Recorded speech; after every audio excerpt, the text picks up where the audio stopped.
They told me I wasn't invited.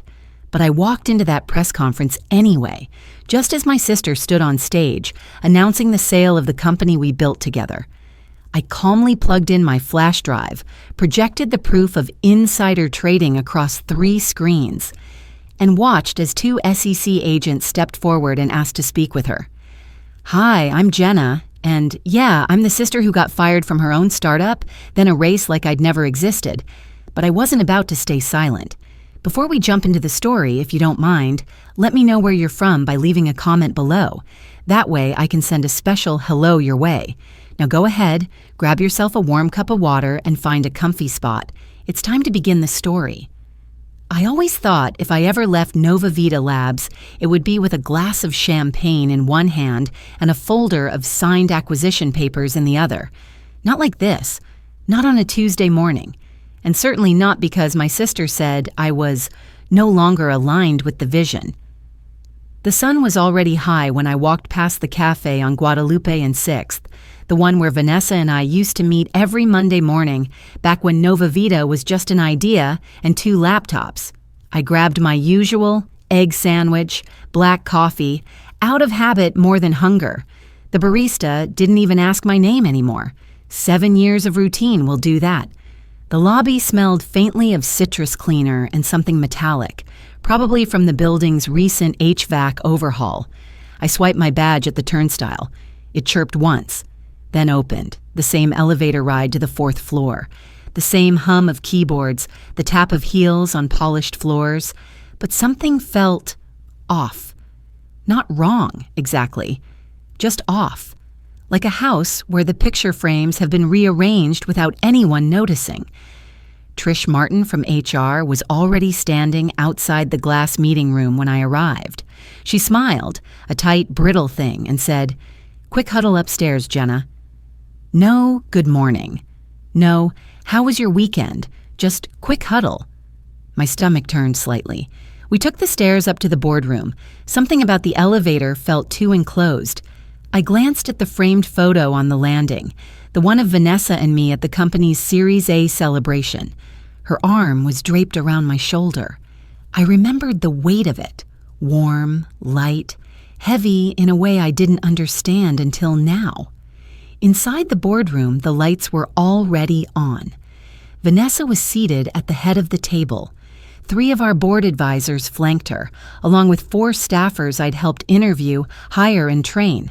Some looked up. One nodded. Most didn't meet my eyes. Vanessa stood. Her outfit, charcoal slacks, cream blouse, no jewelry, was deliberate, polished, controlled. She clasped her hands and said, "We're restructuring." I blinked. The room blurred slightly. For a moment, I thought she was talking to the group, but then her eyes locked on mine. After reviewing our financials, it's clear we can't sustain the current leadership model. Effective today, Jenna Walker will be stepping down as technical director. Someone gasped. It might have been me. The silence after her words wasn't long. It was absolute. A folder slid across the table. Trish pushed it forward with 2 fingers like it might burn her. "Your exit package," she said quietly. "We've ensured everything is in line. There's a standard NDA, final stock vesting, and a release of claims." My throat felt dry. I looked at Vanessa. She didn't blink, didn't shift, just stared, like I was a slide under her microscope. "You're handling this with grace," someone to my left muttered, but it wasn't grace, it was shock. 7 years of proposals, prototypes, and late nights compressed into this one moment of artificial calm. I reached for the pen, my pen, the one we bought together when we signed our first office lease, her initials engraved next to mine, and I signed. Outside, the October breeze had sharpened. Rain misted against my cheeks. I didn't open my umbrella. I didn't even remember packing one. I walked, not toward home, not toward anywhere in particular. The city moved around me. Horns honked, cyclists passed, buses exhaled at every stop. But none of it registered. The world had moved 2 degrees to the left, and I hadn't caught up. I found a bench off 9th Street, partially hidden by a sycamore tree. The wood was wet. I sat anyway. I called my mother, straight to voicemail. I called Adrian. Still nothing. The screen blurred slightly from the rain or maybe from tears I hadn't let fall yet. "Hey," I said after the beep, "just call me back, please." I didn't leave a message for my mom. I didn't think I could. Somehow, saying it aloud would make it more real. Back home, the apartment smelled like laundry and lemon dish soap. I dropped my keys into the ceramic bowl on the side table. The sound felt too loud. I peeled off my damp blazer, hung it by the door, then walked straight to the drawer in my desk.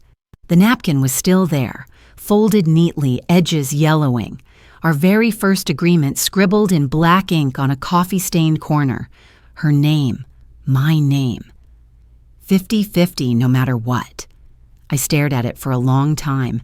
In the fridge, a carton of almond milk and a half bag of spinach waited silently. I didn't bother with dinner. I just stood by the window and watched the puddles deepen on the sidewalk below. It's strange how betrayal doesn't feel like a slap. It feels like water slipping through your hands when you didn't know you were holding any. Somewhere between the silence and the flicker of the streetlights outside, a single truth settled in. She didn't just fire me, she removed me. And in that moment, staring down at that napkin, I knew something wasn't right. Something had been rewritten, quietly, deliberately, and it wasn't just about me being let go, not anymore. At first, I told myself it was an oversight. Maybe the chaos of expansion, maybe she was just moving fast, but then I found the file, and that's when it shifted, when the story I had been clinging to dissolved into something sharper, more precise. Vanessa didn't forget me. She erased me. The kitchen clock blinked 1:07 a.m. I hadn't eaten dinner. The fridge still hummed like it had something important to say, but it only held half a bottle of almond milk, a container of old hummus, and some carrots that had given up the will to be crisp. The table was covered in manila folders, loose sheets, sticky notes from 5 years ago. I'd pulled them from the old box in the closet, the one labeled Founding Docs and Random Receipts. At the bottom was the napkin, the same one I found after that awful boardroom ambush. I smoothed it out again, though I already knew what it said. 50-50, no matter what. My handwriting, her signature. Dated in the top corner, under a brown ring of Thai iced tea from Green Papaya Cafe. I opened my laptop. The fan wheezed. The battery indicator blinked a half-hearted orange. That machine was practically vintage now, but it still held the earliest design mock-ups, compound sketches, even pictures of us soldering in my garage under a dangling light bulb. I typed in an old password and waited. The home screen was a mess of folders. Nova Vita Concepts, Investor Decks, Draft, and a poorly named folder I barely remembered, Stash for Later. I clicked, and there it was. A string of emails with Gina Lay, one of the sharpest paralegals we ever had. She left after her second child was born. One email stood out. Subject, reminder. Provisional still under your name. Body. Hey Jenna, just flagging again. Please finalize filing before April 18th or it'll be vulnerable. Let me know if you want me to walk you through it. All best, Gina. April 18th. That was the week I pulled 3 all-nighters working on our pitch for the FDA Fast Track grant. Vanessa had been in D.C. that week, wooing potential lobby partners. I remember that week clearly because I slept in the lab one night. I checked the attachments, drafts, footer dates, my initials in every revision title. But when I cross-checked the final filed version from the U.S. Patent Office, my name was gone. Just Vanessa Walker, solo applicant, same formula, same page design. Even the quote I'd added at the bottom from a med school professor, "What saves a life must be born in truth." Except now, the truth had a different author. My chest tightened. I pulled out the signed NDA from the drawer. The paper had a faint coffee stain on the margin, a late-night signature from a 5-year younger version of me. I remembered Vanessa slipping it across the table with a smile. "You trust me, right?" And I had, stupidly, blindly. The document looked clean until I checked the metadata. The signature was mine, but the clause about sole ownership had been modified 2 days later. The font even looked subtly off if you stared long enough. I snapped a picture and texted it to Cal Ramirez, a friend from law school who now ran a boutique legal practice out in San Marcos. We hadn't talked in months, but he picked up my call on the second ring. "You up?" I asked. "I'm a lawyer, Jenna. I never sleep." I emailed him the full file while we were still on the phone. He whistled low. "This is bad. Define bad. Meaning, unless you can prove manipulation or lack of informed consent, this version holds." "But I didn't sign this version." He paused. "That's your leverage." I sat on the floor, surrounded by the fallout of my own past. Pages fanned out like broken promises. A low ache pressed behind my eyes. "You okay?" Cal asked. "Not really," I said, "but I'm getting clear." After we hung up, I clicked over to YouTube. There she was, Vanessa Walker. TEDx Talk, Reimagining Biotech for Underserved Communities. I pressed play. Her voice spilled from the speakers, smooth, poised, every syllable calibrated for applause. She opened with a story, my story, about the moment the idea struck, how a late-night conversation sparked the formulation of our key compound. Only, she changed the location. She said it happened on a train to Dallas. We were never on that train. Then she quoted the oxygenation data, my data, from the prototype trial I ran solo while she attended a gala in Houston.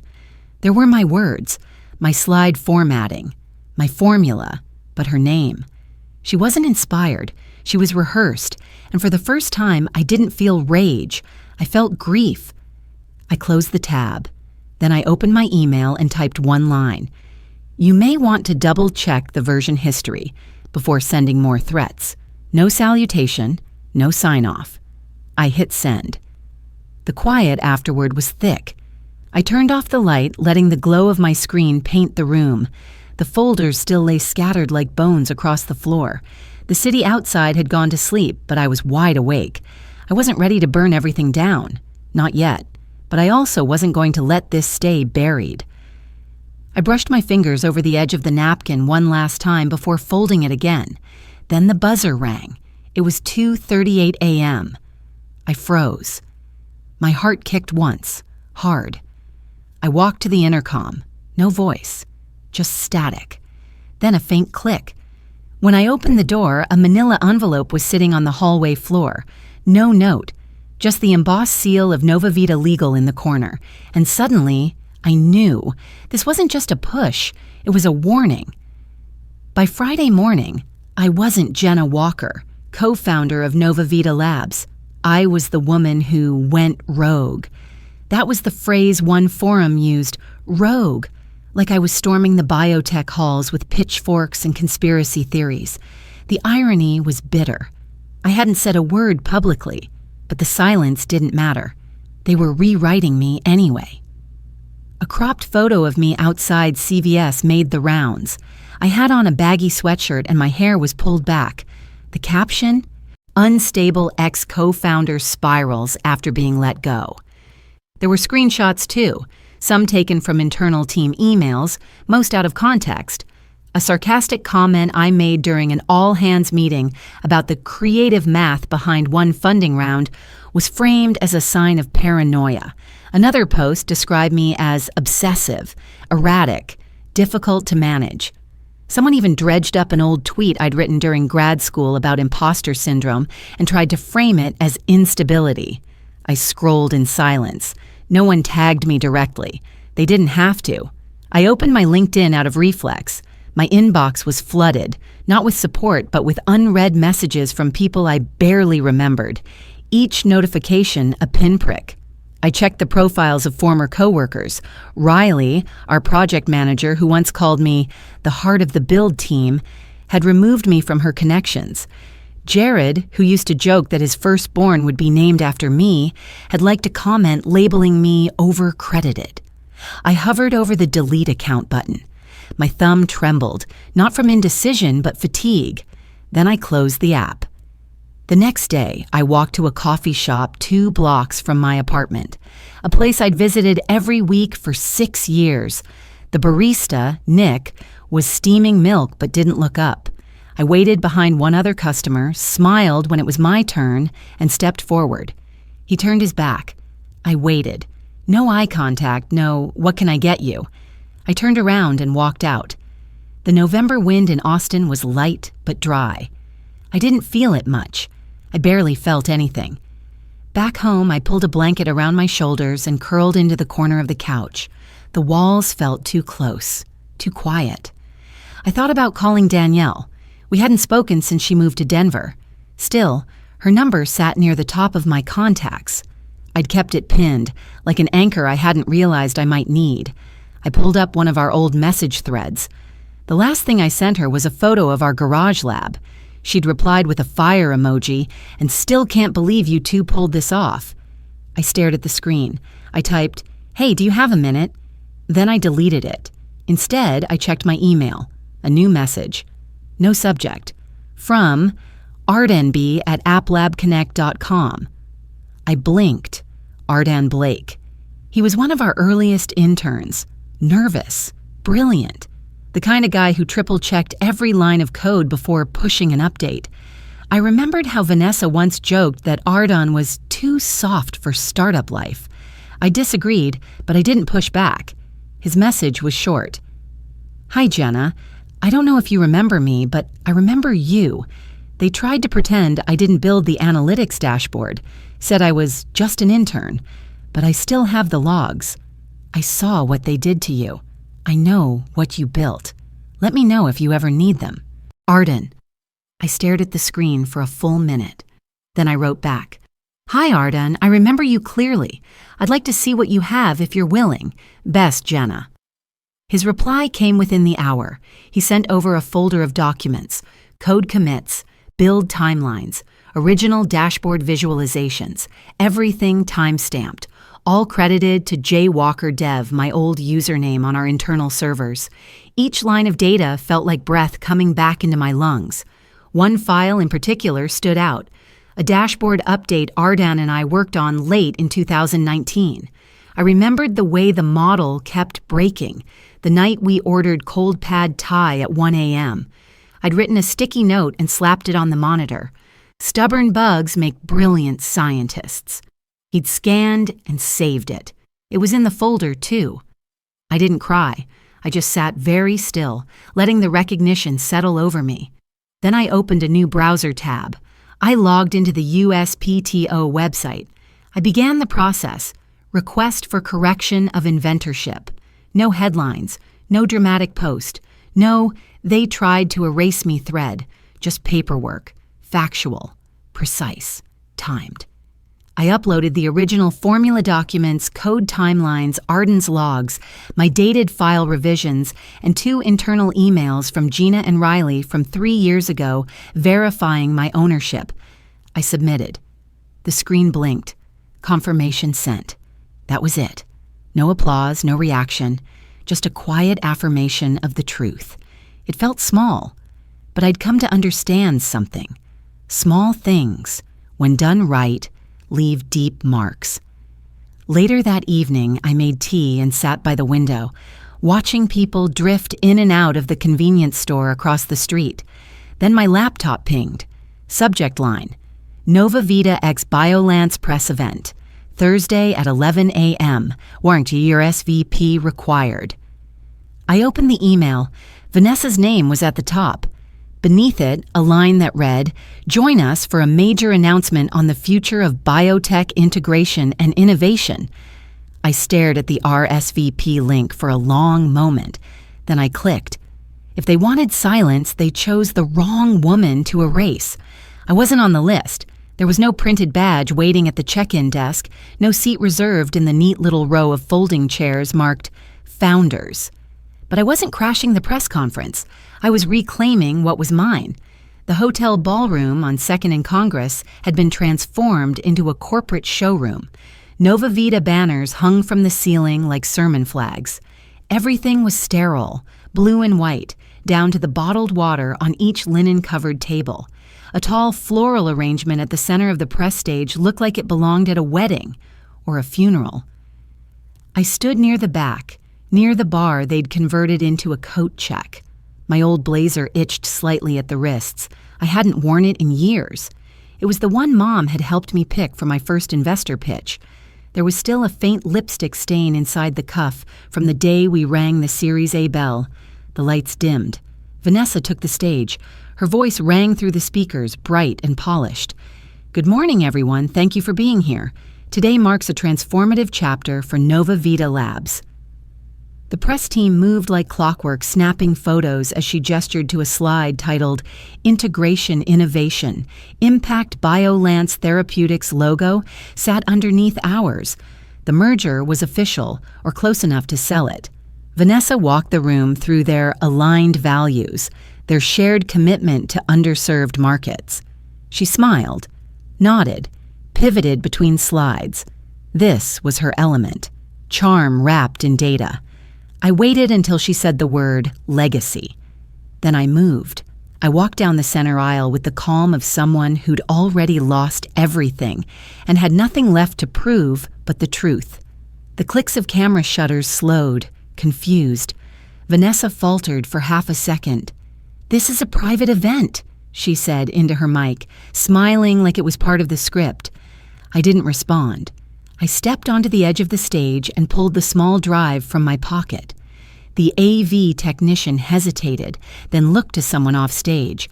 I met his eyes and said quietly but clearly, "Please, play it." The first slide lit up behind her, an email chain.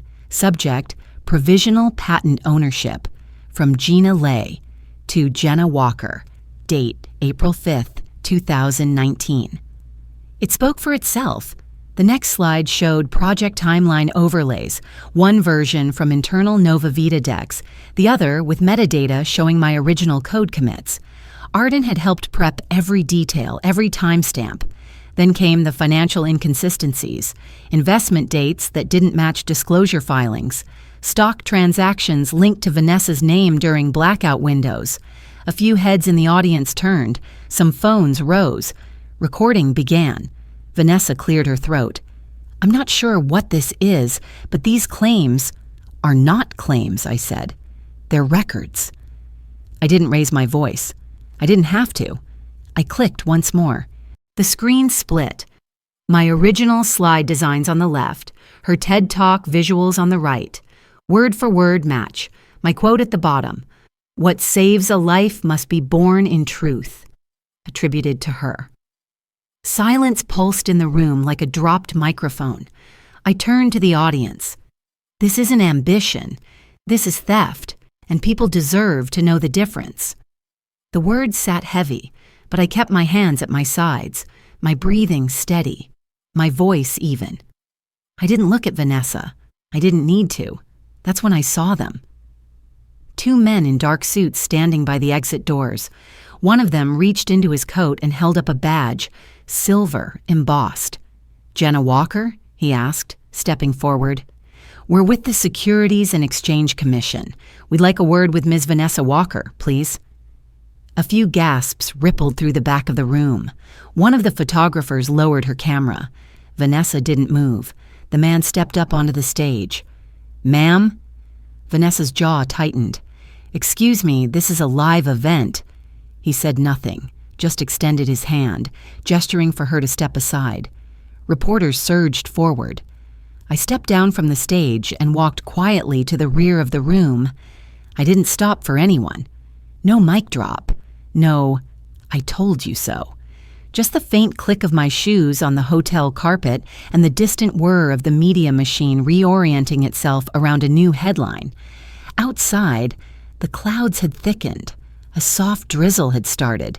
Texas autumn couldn't decide what season it wanted to be. I pulled my phone from my pocket. One new text. "Vanessa, you didn't have to do this." I stared at the screen for a second longer than I should have. Then I put the phone away and walked into the rain. After the press conference, Vanessa disappeared. No rebuttal, no statement, no spin, just silence. But silence doesn't mean surrender. It means strategy. I kept expecting her to reappear on LinkedIn with a filtered portrait and a post about navigating difficult transitions. Instead, Nova Vita's homepage changed. Her bio vanished. Her name disappeared from the team page. By the end of April, a brief message appeared. Vanessa Walker has been suspended pending internal review. That was it. No fanfare, just the clean click of corporate doors quietly closing. The board had moved quickly, not out of conscience, out of fear. The stock dropped 11% in one day. 2 executives stepped down to pursue new opportunities. Articles that had praised Vanessa's visionary leadership the month before began vanishing from company channels. It was like watching a face being erased in real time. I didn't celebrate. I brewed coffee and read the news like I always did, then forwarded a few screenshots to Benjamin Torres, my attorney. He ran a tight little office above a bakery in East Austin. The place always smelled like sourdough and cinnamon, comforting, in a way that made things feel possible. We met there one morning in May. He wore his usual navy blazer with jeans. No tie, just tired eyes and a fresh notepad. "She'll settle," he said, "eventually." "I'm not here for a check," I said. "I want the record set straight." He nodded slowly, then tapped his pen on the pad. "You ready to meet Kevin?" Kevin Kleinman looked more like a literature professor than a lawyer. Round glasses, a tweed jacket with elbow patches, and a voice like warm sandpaper. But when he leaned over my file, he moved with surgical focus. He flipped to the grant reports. "This form was submitted April 9th, correct?" "Yes." "And the Phase 2 results were uploaded April 15th? I nodded. He sat back. "That's not possible. The clinical trial hadn't ended yet." I blinked. "What are you saying?" "I'm saying these filings are at best premature and at worst, knowingly fraudulent." He didn't use the word criminal. He didn't need to. We filed an ethics complaint with the Office of Research Integrity, attaching the same documentation I'd submitted to the USPTO a few months earlier. I didn't expect anything. Bureaucracy moves slowly, but the next week I received an email confirmation. Correction of inventorship approved. My name now appeared, legally, permanently, on the patent that launched Nova Vita's flagship platform. I closed the laptop and sat for a moment, listening to the whir of the old ceiling fan above me. No applause, no headlines, just that quiet sense that something weightless had returned to my chest. Kevin, meanwhile, had submitted our findings to a nonprofit watchdog called Farm Alert. They specialized in monitoring clinical integrity in mid-sized pharmaceutical companies. Their investigations were slow, meticulous, but he seemed confident.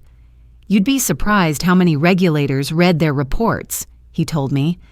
The media requests started rolling in soon after. NPR TechCrunch, even a documentary podcast. Each email used the same language. Vindicated, resurfaced founder, whistleblower. I ignored most of them.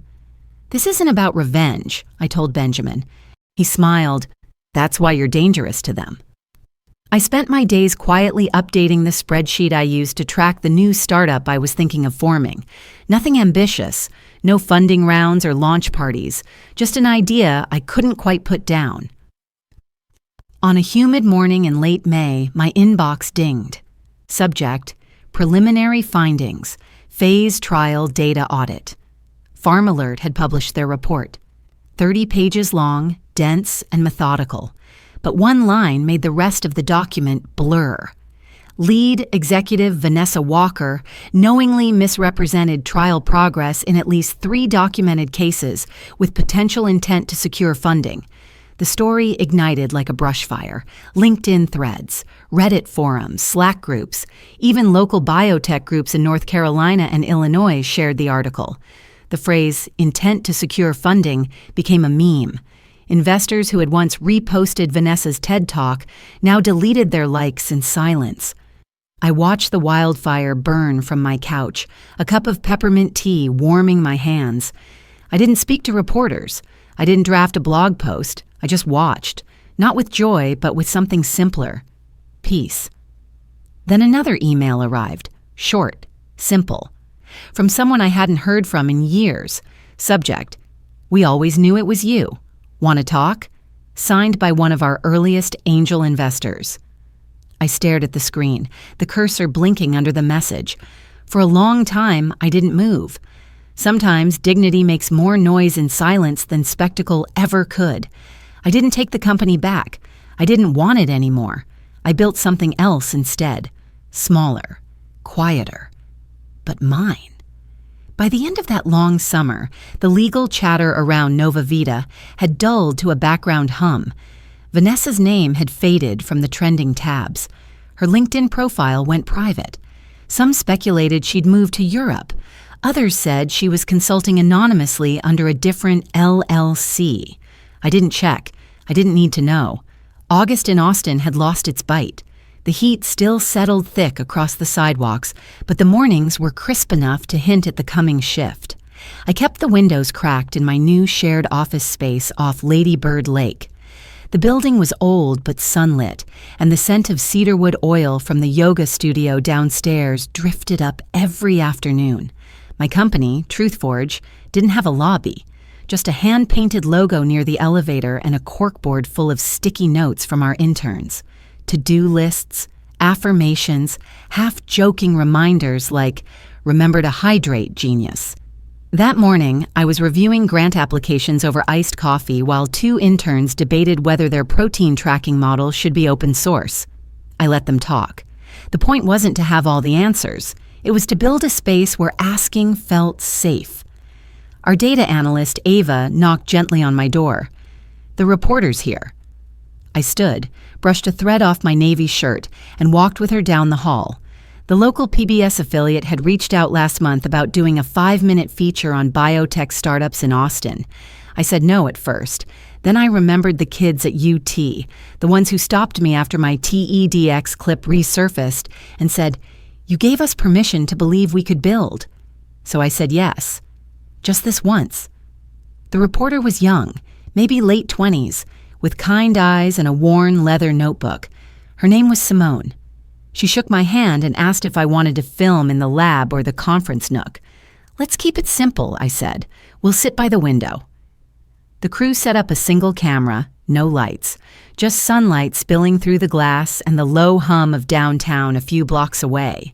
Simone asked the usual questions: when TruthForge launched, what our goals were, what made us different. I answered plainly. "We fund small, overlooked projects," I said, "ones that don't make headlines but could change someone's life." She nodded and scribbled something. "And you've avoided outside capital?" "For now, yes," I said. "We're trying to grow without dilution. The integrity of the work matters more than the pace." She smiled, then glanced at her last question. "Can I ask one that's a bit personal?" "Go ahead." She hesitated, then said, "What would you say to the people who tried to erase you?" I didn't answer right away. Instead, I reached into my jacket pocket and pulled out a small silver bracelet.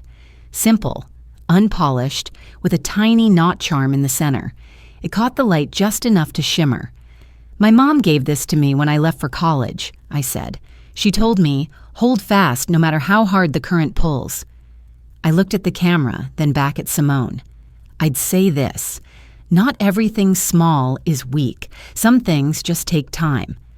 She nodded, gently closed her notebook, and the camera light blinked off. An hour later, we shook hands again and parted at the elevator. She didn't ask me for any final thoughts, and I didn't offer any. Outside, the sun had shifted toward evening, casting long shadows across the sidewalk. I paused by the front steps, breathing in the warm air and the scent of distant honeysuckle. A few kids whizzed by on scooters, laughing. Someone on the corner strummed a guitar badly but with heart. I didn't check my phone. I didn't wonder what Vanessa would think when the interview aired. I just walked, slow and steady, no destination in mind. Not as a headline, not as a cautionary tale, just as myself. Sometimes the quietest victories are the ones that change us the most. I didn't rebuild what was taken from me. I built something better, something honest, something mine. In life, not every wound is meant to be avenged. Some are meant to be understood so we can grow around them. I've learned that real strength isn't loud, it's steady, and that even after betrayal, it's still possible to lead with purpose, not bitterness. If this story spoke to something in your heart, I'd love to hear your thoughts. You're welcome to share your reflections or follow along as we continue exploring stories that remind us it's never too late to begin again, on your own terms,